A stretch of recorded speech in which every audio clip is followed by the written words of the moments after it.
Hello everyone, कैसे हैं आप लोग। आशा करता हूँ आप लोग अच्छे होंगे। चलिए 2024 में जो एग्जाम होने वाला है उसको नज़र में रखते हुए, उसको ध्यान में रखते हुए अब मैं आपको सबसे पहला चैप्टर शुरू करने जा रहा हूँ, वास्तविक संख्या। जो वास्तविक संख्या से जो रिलेटेड जो प्रश्न बनता है, जो एग्जाम में बार बार आया है, उसका आज मैं आपको डिस्कशन करने जा रहा हूँ। एक बार देखिए, एकदम आपको अच्छा लगेगा। चलिए शुरू करते हैं। सबसे पहला क्वेश्चन है ऑब्जेक्टिव कि 2 और 2.5 के बीच की अपरमेय संख्या कौन होगा। देखिए, ये √11 नहीं होगा, √225 नहीं होगा, √125 नहीं होगा, होगा आंसर √5। आपके दिमाग में आएगा कैसे होगा √5। देखिए, यदि √11 को हम करते हैं, वर्गमूल निकालते हैं, तो ये 3 पॉइंट कुछ कुछ आएगा, क्योंकि 9 का 3 होता है, तो 3 से ज्यादा हो गया, हमें 2.5 के बीच रखें, ये तो 15 आएगा, ये तो और ज्यादा आएगा। इसलिए ये जो √5 का यदि हम करेंगे तो ये समथिंग आएगा 2 और 2.5 के बीच, इसीलिए इसका राइट आंसर होगा बी √5। ठीक है, नेक्स्ट क्वेश्चन की बात करते हैं। कहा यदि n एक प्राकृत संख्या है तब n है। देखिए, n जो होगा कभी प्राकृत संख्या हो सकता है और कभी अपरमेय संख्या भी हो सकता है। ठीक है, आगे है कि 2 और प्लस √2 क्या है, एक अपरमेय संख्या है। क्या है, ऑप्शन सी अपरमेय। आपको समझ में नहीं आया ये परमेय कैसे हो गया या अपरमेय कैसे हो। देखिए, आप जानते हैं कि √2 जो है परमेय, √2 जो है अपरमेय। 2 क्या है, परमेय है, √2 क्या है, अपरमेय है। अब आपको ध्यान रखना है कि एक परमेय संख्या और एक अपरमेय संख्या का योग या अंतर, यहां घटा देते, योग या अंतर अपरमेय ही होता है। क्या होता है, अपरमेय संख्या होता है। पहले √2 कर दे, बाद में 2 कर दे, या वो परमेय देखिए एक अपरमेय देखिए, योग है या अंतर है तो अपरमेय संख्या टिक कीजिएगा। फिर अब यहाँ एक और सवाल आएगा आपके दिमाग में कि यदि गुना या भाग में रहे, तो गुना या भाग में रहेगा तो उसको हल करेंगे। हल करने के बाद जो रिजल्ट आएगा, यदि परमेय आता है तो परमेय बोल देंगे, यदि अपरमेय आता है तो अपरमेय बोल देंगे। आशा करता हूं आपको ये समझ में आया होगा। आगे बढ़ते हैं अगले क्वेश्चन। कहा निम्नलिखित में से पाई क्या। देखिए, पाई आपको ध्यान में रखना है, बार बार एग्जाम में पूछा गया है। अपरमेय संख्या है, क्या होगा, अपरमेय संख्या, याद रहेगा। पाई क्या है, अपरमेय। अब देखिए पाई क्या है, अपरमेय।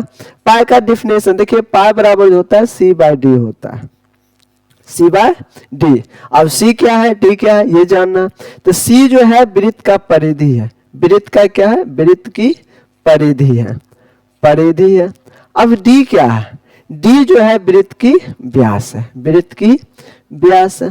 अब आपको पाई का डिफिनेशन नहीं होगा मालूम, तो पाई जो होता है वृत्त के परिधि और वृत्त के व्यास को ही पाई कहते हैं। अब देखिए, पाई का मान आपको ध्यान में रखना होगा। तो पाई का मान होता है 22/7 और पाई का मान होता है 3.14। आप कहोगे कि कुछ तो नया तो जानते नहीं, हम तो बहुत पहले जानते। एक बार प्रश्न आया था 10वीं के बोर्ड में कि पाई का मान दशमलव के बाद 4 अंक तक लिखे, तब तो यहां हो जाएगा 3.1416। ठीक है, ध्यान रखिएगा, 3.1416 पाई का मान हो जाएगा। ठीक है, इतना आपको ध्यान में रखना। आगे बढ़ते हैं। √2, अभी तो हम तुरंत बताएं √2 क्या है, एक अपरमेय संख्या है।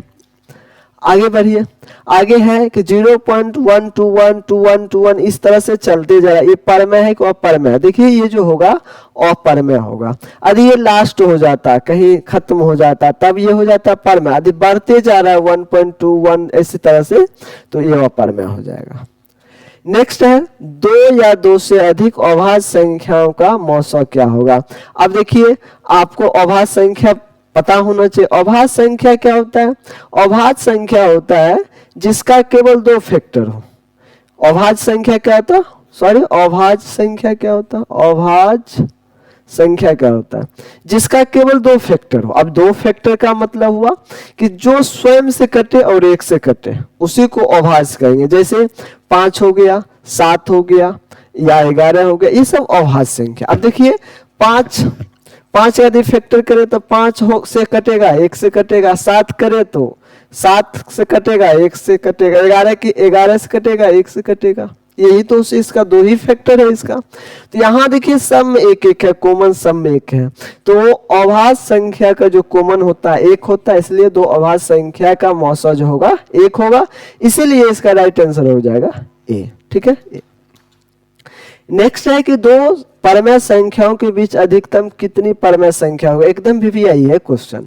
ये जो होता है अनंत होता है, अनगिनत होता है, जितना अनंत मतलब जिसका अंत न हो। 2 परमेय संख्या के बीच अनंत और परमेय संख्या होता है।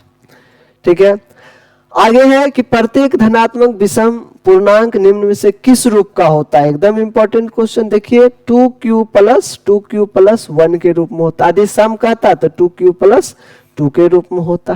क्लियर है। क्वेश्चन आगे है 10 की 81 और 237 का मौसा क्या होगा। अब देखिए 11 ने होगा, 7 ने होगा, 5 ने होगा, 3 होगा। आपको दिमाग में आएगा कि 11 क्यों नहीं होगा, 7 क्यों नहीं होगा, 5 क्या। देखिए 11 से यदि भाग देंगे तो कटेगा, दोनों नहीं कटेगा। 7 से भी देंगे भाग, 81 और 237 में कटेगा, नहीं कटेगा। 5 से भाग देंगे तो नहीं कटेगा। 3 से दोनों में कटेगा, इसलिए 3 जो होगा कॉमन हुआ, इसलिए 3 इसका क्या होगा, मौसा होगा। क्वेश्चन लास्ट होगा कि निम्नलिखित में से कौन अभाज्य संख्या है। तो ये आपके होमवर्क के तौर पे है, इसको आप कमेंट करके कमेंट कर दीजिएगा कि निम्नलिखित 8 है कि अभाज्य संख्या, 11 है कि 9 है, 5। बहुत आसान क्वेश्चन दिए हैं, तो कमेंट बॉक्स में आप कमेंट कर दीजिए। मिलेंगे अगले वीडियो के साथ, तब तक के लिए धन्यवाद। पढ़ते रहिए।